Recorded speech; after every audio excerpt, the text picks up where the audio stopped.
It was a bright, sunny afternoon, the kind of day when the park was filled with the sounds of children playing and birds chirping in the trees. Jack, a man in his late 20s, strolled through the park with a cocky attitude. His black leather jacket creaked with each step, and his tattoos, visible on both arms, added to the tough persona he had built for himself. His boots thudded against the pavement as he made his way toward a small bench near the park's edge. Jack wasn't a fan of parks or the peaceful vibe they offered. He preferred the loud roar of motorcycle engines, the thrill of speed, and the feeling of being the center of attention. But today he was in the mood to have a little fun, at the expense of others. As he walked through the park, his eyes caught sight of a couple of small dogs frolicking near a bench. The dogs were playfully chasing each other, barking and wagging their tails. Their owner, a man in his 40s, was sitting on the bench, talking on his phone. He wasn't paying attention to his dogs, who were clearly having the time of their lives. Jack's lips curled into a smirk. He saw an opportunity for a little prank. He had done this kind of thing before, messing with people and getting a laugh out of it. It was easy. People never expected someone like him to pull such stunts. He slowly walked toward the dogs, who were too caught up in their playful chase to notice him, with a quick glance at the owner, who was still lost in his phone. Conversation. Jack took his chance. He stepped forward, raising his boot, and with a swift motion, he kicked one of the dogs. The dog let out a startled yelp, scrambling to his feet and running off in fear. The other dog, terrified, followed suit, darting away from Jack. Jack chuckled to himself, watching as the two dogs disappeared into the distance, looking around for safety. Some people nearby saw what had just happened. They stared, shocked at Jack's cruel behavior, but no one said anything. Some even looked away, avoiding any confrontation. To Jack, it was just a harmless prank. He enjoyed the rush, the feeling of being in control, of making others uncomfortable. He liked being the center of attention. He turned his back to the bench, ready to leave and go find something else to do. But just as he took his first step, he heard a voice. "Hey!" The voice was sharp and commanding. Jack froze mid-step, the smirk still lingering on his face. He turned around slowly, expecting to see the owner of the dogs, maybe with a little anger in his eyes, or even some nervousness. Instead, standing in front of him was a man in his 40s, wearing a baseball cap and sunglasses. The man looked calm, too calm, but there was something about him that made Jack uneasy. It wasn't the man's appearance. It was the way he carried himself, with a quiet confidence that seemed to radiate from him. Jack tried to cover up his surprise with a smirk. "What's your problem, man?" he asked, trying to sound casual. "It was just a joke. They're just dogs." The man didn't flinch. His voice when he spoke was steady, but Jack could hear the anger beneath the calm tone. "You think it's funny to hurt innocent animals?" he asked. Jack opened his mouth to respond, but no words came out. The man wasn't backing down. He wasn't intimidated by Jack's tough exterior or his mocking attitude. For a moment, Jack felt something. He rarely felt unease. His cocky, rebellious nature didn't seem to work on this man.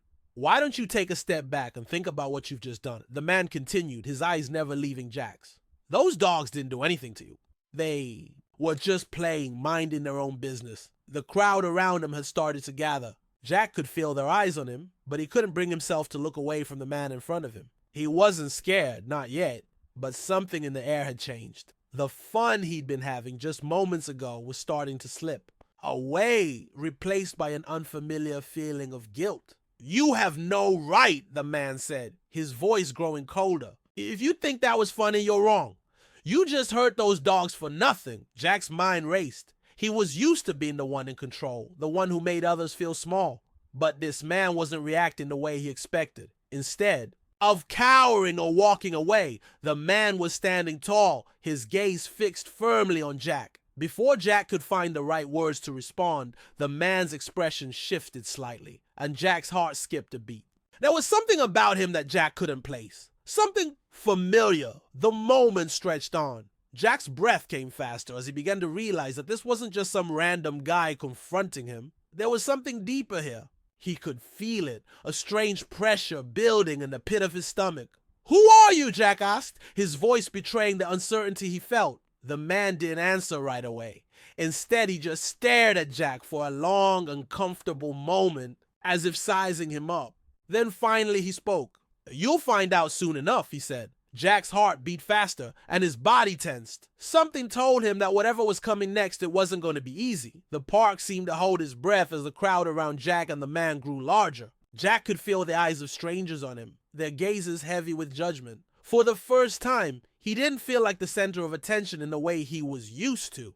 Instead, he felt like an outsider, a man who had made a huge mistake. He looked at the man in front of him, trying to make sense of what was happening. The man's calm demeanor unnerved him. He wasn't shouting, wasn't ranting about the dog's treatment. Instead, he just stood there waiting. Jack wiped his palms on his jeans, his fingers trembling slightly. The atmosphere felt thick, charged with something that made him uneasy. He took a deep breath and tried to shake off the feeling. This was a joke, right? He had kicked a dog, big deal. People pranked others all the time. But then why did this man look so different? The man took a step closer, and Jack instinctively took a small step back. He didn't know why, but the man's calmness made Jack feel small. It was as though he wasn't just dealing with an average park goer. There was something more about him. The man smiled slightly, but there was no warmth in it. It was more of a knowing smile. "Look, man," Jack said, his voice shaky. "I didn't mean any harm. It was just a prank. I didn't know it'd get all serious." He tried to shrug it off, but his voice lacked its usual confidence. The man's eyes narrowed, his lips pressing into a thin line. "Serious?" he repeated, his tone lowering. "You think hurting an innocent animal is just a joke?" Jack hesitated. He had heard people get upset over pranks before, but this felt different. He didn't want to admit it, but something deep inside him told him that this wasn't going to blow over like it usually did. The crowd watched in silence, waiting for the next move. Jack felt like he was on display, like every inch of him was being scrutinized. The realization slowly started to settle in. This wasn't just some random guy. This man had something more behind him, something that Jack hadn't anticipated. Then, the man did something unexpected. He pulled a card from his pocket. It was a plain, simple card, the kind you'd expect a lawyer to carry, but Jack didn't recognize it at first. The man held it out in front of Jack. "Do you know what this is?" the man asked quietly. Jack stared at the card, unsure of what he was supposed to see. The words "attorney at law" were printed across the top, and the name below it struck him hard. Vincent Carter. For a split second, Jack didn't get it. The name didn't mean anything to him. He was too distracted by the situation to focus on details. But then the man's next words hit him like a ton of bricks. "I'm not just anyone, Jack," the man continued. "I'm a lawyer. And that's why you've made a huge mistake today." Akig felt a cold chill creep up his spine. This man, this calm, composed man, wasn't just some random stranger. He was a lawyer, and a good one by the looks of it. Jack's heart began to race as the weight of what he'd done started to sink. The crowd around him seemed to tighten. People were whispering, murmuring to one another. Jack wanted to shrink, to disappear, but the attention was only growing stronger. His mind spun, trying to piece together what had just happened. This wasn't the usual prank. This wasn't something he could brush off and laugh about later with his friends. This man wasn't backing down, and Jack realized that maybe, just maybe, he had messed with the wrong person. Jack stuttered, unsure of what to say. "I didn't know. I didn't mean to." "You didn't know what?" Vincent cut him off, his voice cutting through Jack's thoughts. "You didn't know that people like you should think before they act? That's your excuse." The crowd grew quieter, as if they were waiting for Jack to answer. He opened his mouth, but no words came out. It wasn't because he didn't want to explain. It was because he didn't know how. The words felt hollow. How could he justify hurting those dogs? How could he explain away something so thoughtless? The man, Vincent Carter, stood there waiting. His eyes never left Jack's. Jack couldn't look away. Something about this man's presence made him feel small, like a child being reprimanded for something much bigger than just kicking a dog. "You have two choices, Jack," Vincent said, his voice still steady.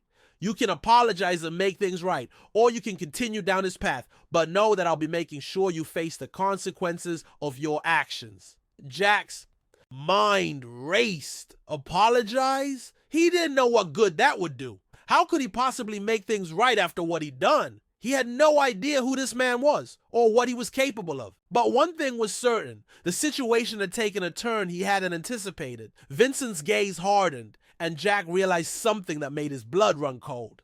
This wasn't a man who could be easily intimidated. And for the first time in his life, Jack felt truly afraid. Jack stood frozen, his mind spinning. Vincent's words echoed in his ears, and for the first time in a long while, he felt like he was on the edge of something he couldn't control.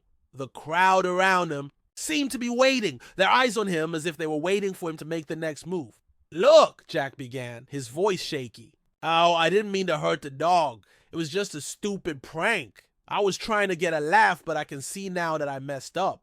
He glanced around at the people staring at him. There were a few sympathetic faces in the crowd, but most were hard, judgmental. His heart pounded in his chest, the weight of the situation hitting him hard. Vincent didn't move. He stood still, watching Jack with those intense eyes that seemed to pierce through him. Jack could feel the pressure building, the expectations of the crowd, and the judgment of his own conscience pushing him forward. "I'm sorry," Jack continued, his voice softening. "I didn't think about it at the time, but now I know, that it was wrong. I don't know why I thought it was funny, but I can't take it back."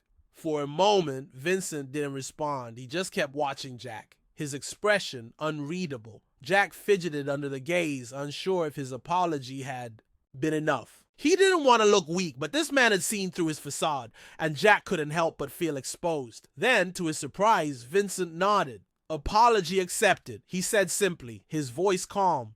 "But words aren't enough, Jack. You have to prove you've learned something from this." Jack blinked. He'd expected something harsher, something more severe. But this was different. Vincent wasn't asking for something superficial. He wasn't just looking for an apology. He was looking for change. And Jack knew deep down that he had to do something to make up for what he had done.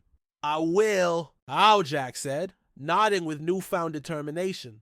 "I'll make it right." Vincent gave a slight smile, but it was brief, almost imperceptible. "Good. Remember, actions speak louder than words." The crowd, sensing that the situation was coming to a close, began to disperse. Jack felt a weight lift off his shoulders, but he also knew that he wasn't completely off the hook. There was still more to do, and he couldn't just walk away from this unscathed. He had to prove that he wasn't the man who would kick a dog for a laugh, that he could be better. Before Vincent walked away, he turned to Jack one last time. "You've got a chance to change, Jack," he said, his voice firm. "Make it count." Jack watched as Vincent walked away, his mind racing. The man's words kept playing over and over in his head.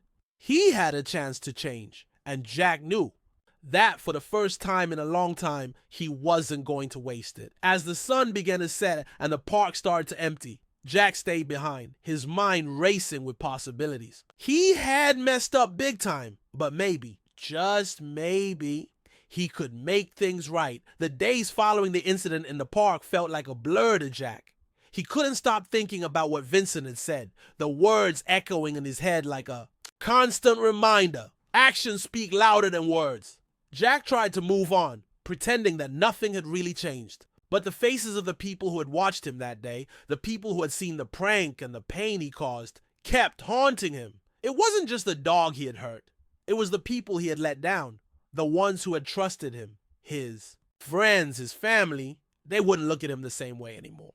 On the second day after the incident, Jack decided to take action. He couldn't go back and undo what he had done, but maybe he could show everyone that he wasn't the same person. He wasn't the guy who hurt others for amusement. He wasn't the tough, cocky biker anymore. Jack knew what he had to do. He had to find the dog and make things right. It wasn't going to be easy. He didn't even know where the dog was, but he had to try. Jack walked into the animal shelter, his heart beating fast. He had no idea how he was going to explain himself, but he was determined. The receptionist looked up when he entered, her expression neutral but curious. Jack swallowed hard.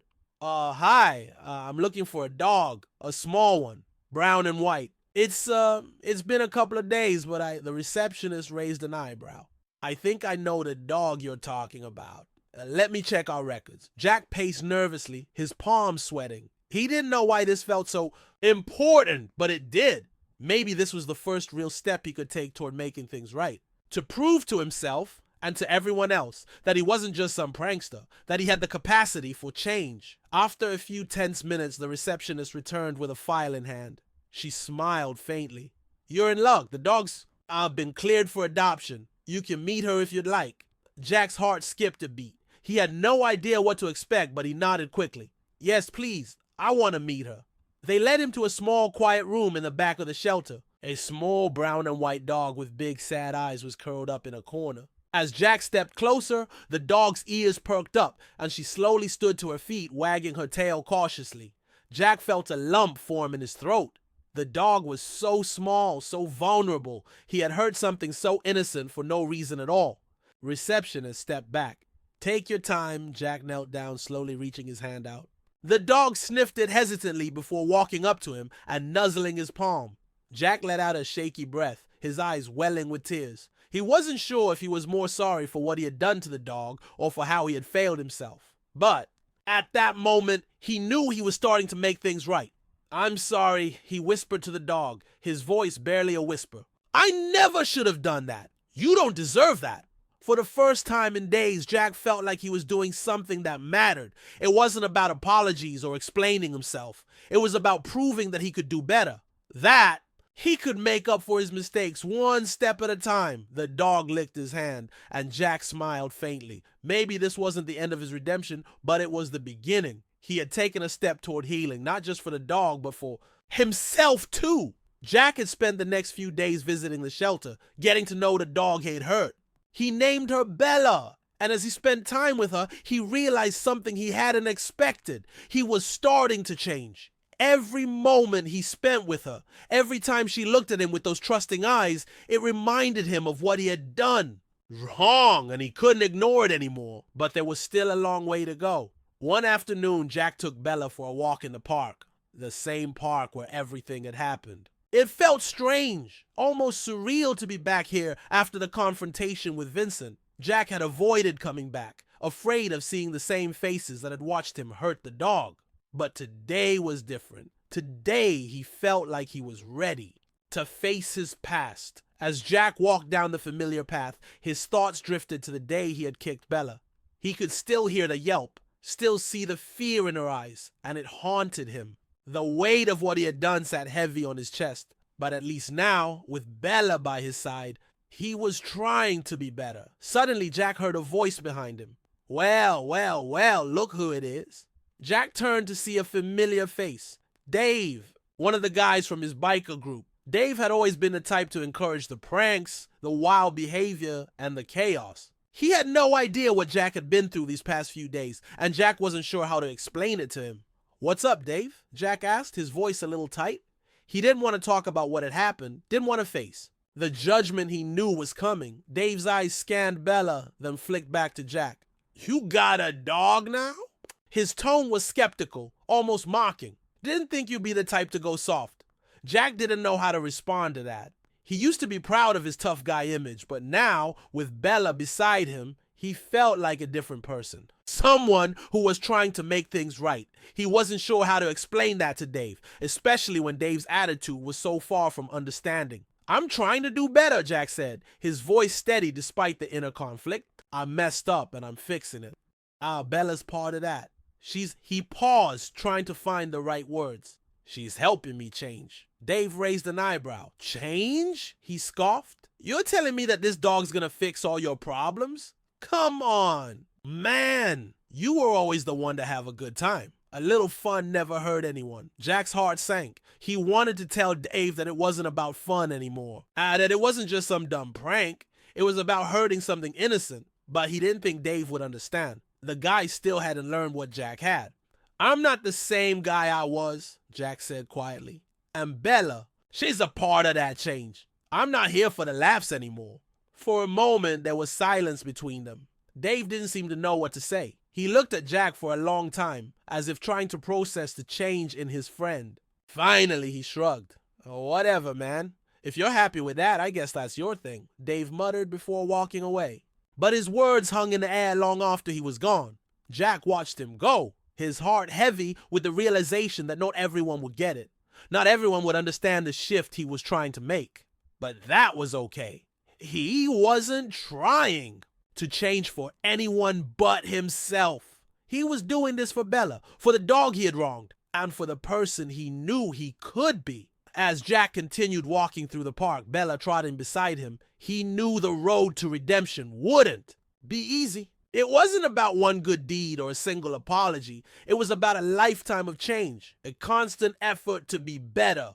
But for the first time, Jack felt like he was on the right path. It had been several weeks since Jack had started his new journey, with Bella by his side. The time he spent with her had taught him more about himself than he had ever expected. She wasn't just a dog. She was the symbol of his redemption, a constant reminder that change was possible. But there was still one thing that Jack hadn't fully faced. The moment when he would have to prove to everyone, and most importantly to himself, that he had truly changed. One evening, Jack was at a local bar nursing a beer in the corner. He had been trying to stay out of trouble, keeping his distance from the biker crowd, but every now and then, he'd show up to catch up with the old crew.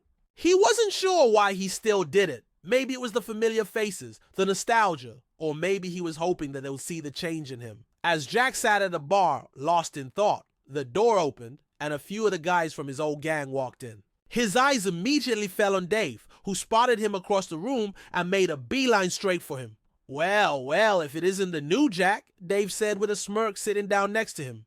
How's the dog? Still playing nice, Jack? Felt the familiar tension rise in his chest. He wasn't in the mood for Dave's mockery, but he tried to keep his cool. He had come this far. He wasn't gonna let anyone drag him back. I'm doing fine, Jack replied calmly, taking a sip from his beer. Bella's doing great, and I'm not the guy I used to be. Dave let out a chuckle, looking around the room as if searching for approval from the others. Come on, Jack. You don't honestly think people are gonna buy this whole new you act, do you? You think a dog and a few weeks of good behavior change who you are? You're the same guy who kicks dogs for fun. Jack's breath caught in his throat. It was as if those words were a punch in the gut, but this time he didn't flinch. He stared at Dave, his eyes unwavering. I'm not that guy anymore, Jack said slowly, his voice low but firm. I messed up. I'm not proud of it, but I'm trying to make things right. It's not about you or anyone else. It's about me and what I've learned. The guys at the table nearby were listening now, their conversations quieting as they all turned to watch. Jack could feel their eyes on him, waiting to see if he would snap, waiting to see if he would fall back into his old self. But he didn't. He wasn't the angry tough guy who needed to prove himself to anyone anymore. He was different. You know, Jack continued, his voice steady. Sometimes we do things that we regret, and we can't change the past no matter how much we want to. But what we can do is be better, and that's what I'm doing. I'm trying to be better. There was a long pause. No one said anything. Jack wasn't sure if they were going to laugh at him or call him soft, but he didn't care. This was his journey, and he wasn't going to let anyone derail it. Finally, Dave spoke, his voice quieter than before. You're serious about this, huh? Jack nodded. I am. The silence that followed was thick. No one knew what to say, but it wasn't uncomfortable. For the first time, Jack felt like he had earned their respect, not by being tough, but by being honest. He wasn't asking for forgiveness, but he was showing them that he was different now. And maybe that was enough, as Jack finished his beer and stood up to leave. Bella's face flashed in his mind. He knew that no matter how many people doubted him, how many old friends tried to pull him back into the past, he was no longer that guy. He had learned. He had changed, and now he had to keep moving forward. When Jack left the bar that night, he wasn't walking away from his past. He was stepping toward his future. Bella was waiting for him at home, and every step he took now was for her, for redemption, for change.